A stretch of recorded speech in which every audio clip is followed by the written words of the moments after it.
Oi, gente. Então, terceiro vídeo na sequência, né? Falar um pouco sobre as bases legais. Então, duas indicações de leitura que eu sugiro a vocês para que a gente compreenda um pouco do processo educativo, né? E aí, mais uma vez, reforçando o entendimento de que para nós a educação não é escolarização. Educação é um processo muito maior, muito mais amplo, é um fenômeno humano, né? Que para mim está caracterizado quando duas pessoas se encontram, né? Quando duas pessoas se encontram, a gente tem um processo de educação. Todo ato de encontro é um ato educativo.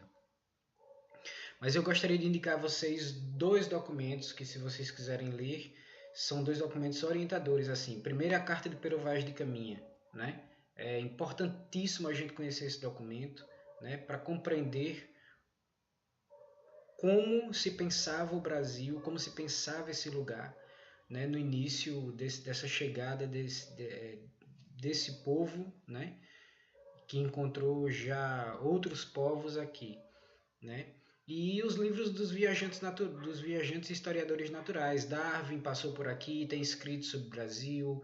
Um outro viajante chamado Hans Staden, um holandês, também escreveu um livro sobre o Brasil, além dos artistas da missão francesa e austríaca que eu citei anteriormente, como o Debré, o Le Breton, o Rugendas. Então, é interessante que a gente leia para que a gente compreenda o processo da formação desse país e como a educação está no entremeio disso. Então, mas partindo para as bases legais, a primeira coisa que eu gostaria de chamar a atenção para vocês é a nossa Constituição de 1988, né? Que dedica um capítulo inteiro sobre a educação. Mas não é educação sozinha, é educação, cultura e desporto. E isso não é à toa, né? Por muito tempo a educação foi compreendida como algo, e aí são resquícios de um processo de elitização, né? Como algo de pessoas que tinham tempo para gastar, né?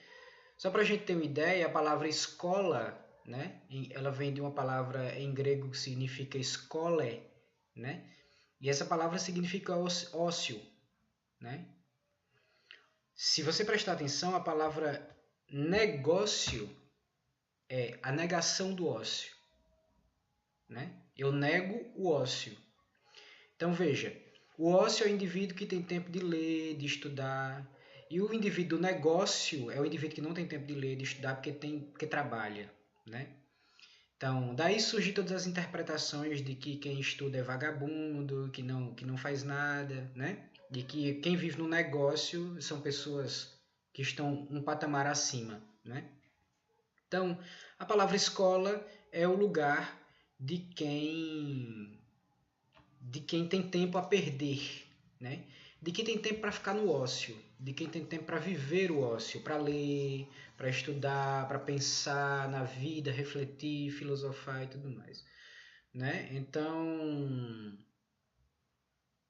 por muito tempo isso foi entendido, né? Não só entendido como praticado, somente quem estudava eram as pessoas que tinham, enfim, recursos e posses materiais que não eram obrigados, que não precisavam trabalhar, então tinham tempo livre para estudar, né? Então a educação era entendida, né? Foi entendida por muito tempo como uma coisa paralela ao lazer, por exemplo, né? Ou ao desporto.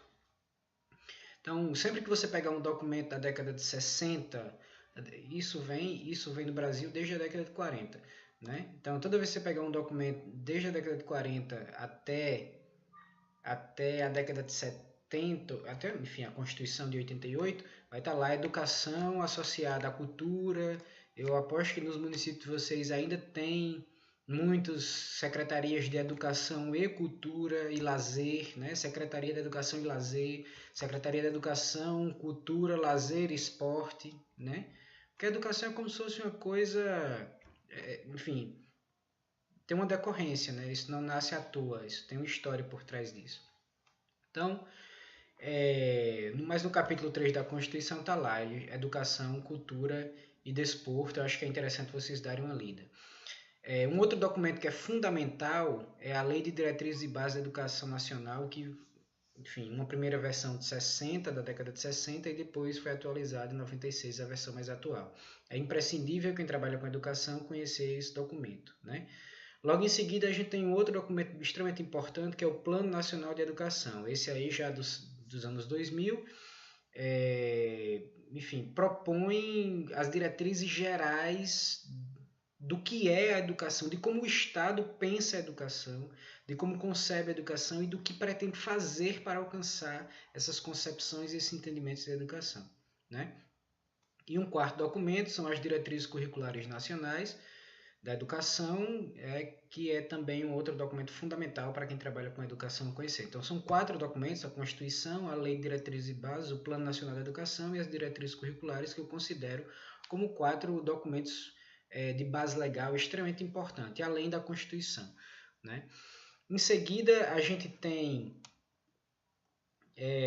uma série de documentos que eu gostaria de chamar a atenção para a nossa, enfim, para o nosso contexto, né, da disciplina de diversidade étnico-racial. Então, eu gostaria de chamar a atenção para a Lei 10.639 de 2003, que institui a obrigatoriedade da história e cultura afro-brasileira indígena no ensino, né? Então, essa é uma lei bastante importante, interessante, e será uma leitura obrigatória nossa. O decreto 7.352 de 2010, que propõe o Programa Nacional de Educação da Reforma Agrária e da Educação na Reforma Agrária, também é um outro programa extremamente importante que vai dar origem a toda a discussão da educação, aliás, que vem da discussão da educação no campo e vai regulamentar todo o processo de educação no campo no Brasil. A Lei 11.645 de 2008, né, que institui as diretrizes para a história e cultura afro-brasileira e indígena também no ensino. Mais recentemente, a gente tem a Lei 13.146 de 2015, né, que é a lei da inclusão da pessoa com deficiência. A Lei 13.409 de 2016, também essa bastante recente, que é a Lei de Cotas. E gostaria também de chamar a atenção para um outro aspecto, que é a lei da identidade, que permite a identidade, como chama? O nome social, né, de pessoas transgêneros, gays ou homossexuais, né?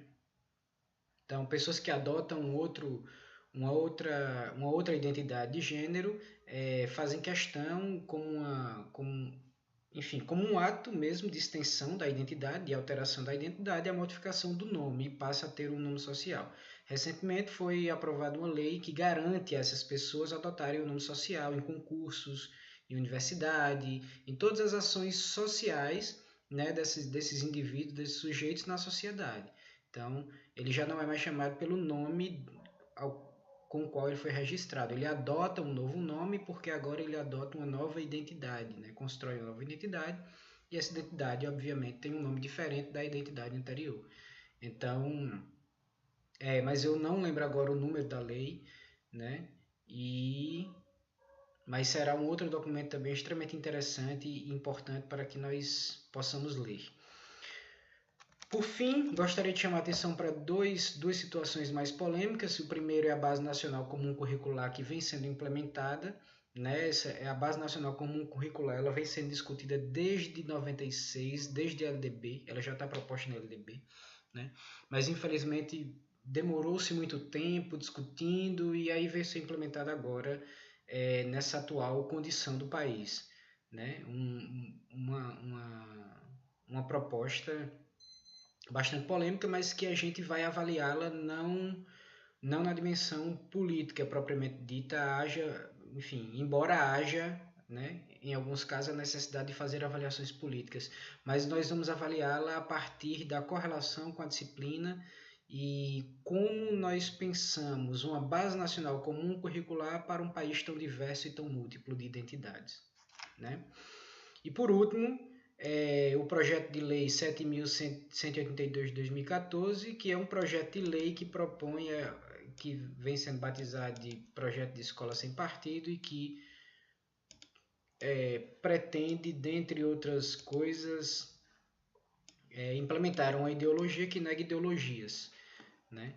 Então, nós também vamos avaliá-la a partir do ponto de vista da discussão da diversidade étnico-racial no país, ok? Então, esse vídeo finaliza por aqui. Eu vou gravar um último vídeo agora, falar um pouco sobre diversidade e aí a gente finaliza.